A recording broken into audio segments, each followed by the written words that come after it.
বাংলাদেশে আসতে পারবেন না এই কারণে যে পার্শ্ববর্তী দেশের দাদা বাবুরা এতে নাখোশ হবে। আর আমার দেশের সর্বোচ্চ পর্যায়ে এখনো পর্যন্ত এমন কিছু মেরুদণ্ডহীন অথবা নপুংসক বসে আছে যারা দিল্লির কথার বাহিরে একটা সিদ্ধান্ত পর্যন্ত নিতে পারে না। তাইলে কই আছি আমরা? এই দেশটাকে নিয়ে স্বপ্ন দেখবেন, এই করবে সেই করবে না। দিল্লির প্রেসক্রিপশনের বাহিরে এখন পর্যন্ত একটা সিদ্ধান্ত যারা নিতে ব্যর্থ হয় তারা আগামী নির্বাচনে কি করবে না করবে এটা আমাদের বোঝা হয়ে গেছে। আপনি তো পাশের দেশকে ওভারটেক করে একটা সিদ্ধান্ত নিতে পারলেন না। বরং আপনাকে বলা দরকার ছিল এটা পৃথিবীর দ্বিতীয় মুসলিম বৃহত্তম দেশ বাংলাদেশ।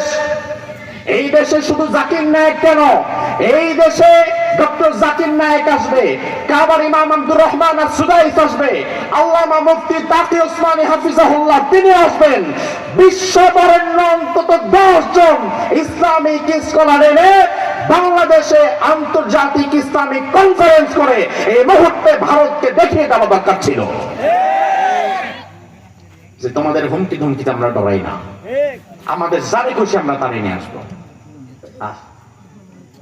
আমার ভাইরা দুঃখ লাগে তখন জাকির নায়েক বাংলাদেশে আসলে বিরাট সমস্যা, অথচ বাংলাদেশে বলিউডের গায়িকা নায়িকা নায়ক নায়িকারা আসলে সমস্যা নাই।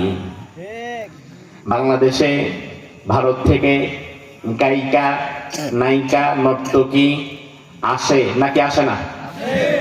এতে কোনো সমস্যা হয়? তাদের আসলে কোনো সমস্যা নাই, যত দোষ নন্দ ঘোষ। এর কারণ কি? তার কারণ আমরাই বর্তমান মিডিয়াগুলো খারাপকে ভালো আর ভালোকে খারাপ বানিয়ে ফেলেছে।